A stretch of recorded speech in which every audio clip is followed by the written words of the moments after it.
I want to talk about Hasbro stock and what happened this past week and a half or so. I'm Dustin from BG's Tabletop. We are a game store in the Los Angeles area. So, we're going to talk about what I think as a small game store. So, let's get into the video.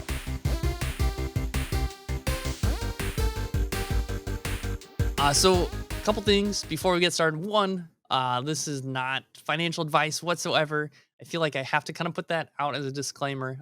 We are also a very new store, so I am learning a lot in my first year as a game store owner. I learned a lot before we opened the store. We've been online for 2 years previously, so keep that in mind as you listen to my opinions and my feedback. And then I own one whole stock of Hasbro, so there's that as well. Let's talk about Hasbro stock and let's talk about just working with Hasbro in general from a small game store's perspective. So, number one thing that I noticed a while back, and this kind of stinks, is margins on classic games for us are really, really bad. We are almost barely breaking even. We're doing a little bit better than breaking even when we carry any of the classics that we ordered through our normal distribution channels from Hasbro. So like Scrabble, Monopoly, some of those classics. We our margins really are not worth carrying those products. We do carry like one or two of them in stock, or try to keep at least one or two in stock in case someone comes in our store asking about them. When we were in the mall for the holiday season, we had a small kiosk. There, we were very, very particular about keeping some of those in stock because we had a lot of customers who were just like, "Oh, I want to play Scrabble this weekend," and they'll come grab Scrabble from us, or they want to play Monopoly or something like that. So we were sure we kept those in stock during the holiday season at the mall. Here, we will also keep one or two in stock, but I feel like it's not as pertinent because a lot of the people that come shop at our store are not looking for those particular games, but we do occasionally get to those some of those shoppers in our store.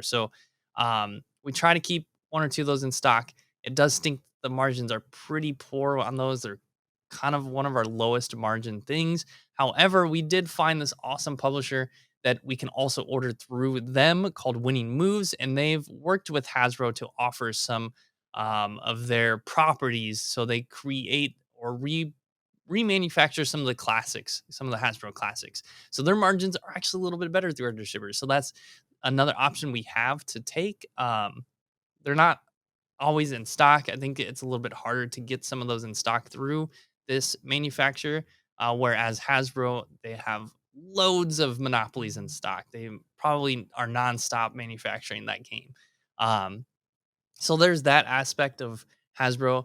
What a lot of people are seeing about Hasbro and stock in the news is the Magic the Gathering side. So that's something I want to talk about as well. So for us, we have really benefited from becoming a WPN store.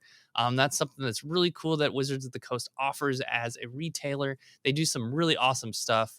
For example, we were able to sell the latest release, The Brothers War, a few days early. We were able to sell all the products from that. We don't have a huge Magic community, so it wasn't like people were coming to our store because they could totally get it early because there were other stores in the area that were also doing that. But we were able to sell a little bit. So it's kind of cool to sell a couple boxes over the weekend. They also give us promo cards that we can give out to our customers and our community, promo packs. So a lot of awesome stuff that they do with local game stores.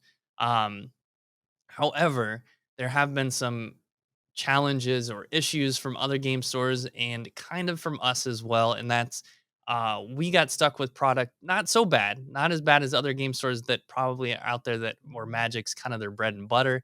But we got stuck with product that just didn't move.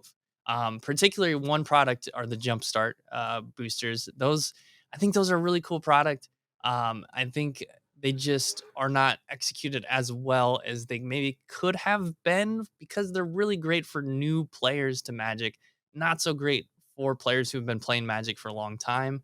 I think it's a cool thing. You open up two packs, put them together, you can have a game.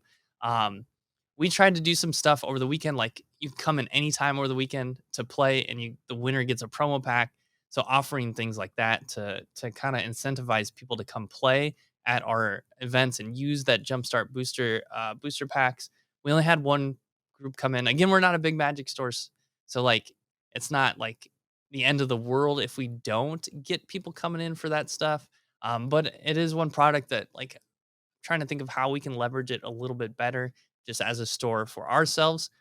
But I know one challenge and one issue that seems to be out there is that a lot of game stores have Magic product that just is not moving as well as they would like to. And one challenge or one problem or one reason for that is because of the direct to consumer model that Hasbro has created.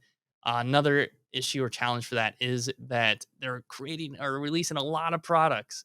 Those are two big complaints from a lot of game stores.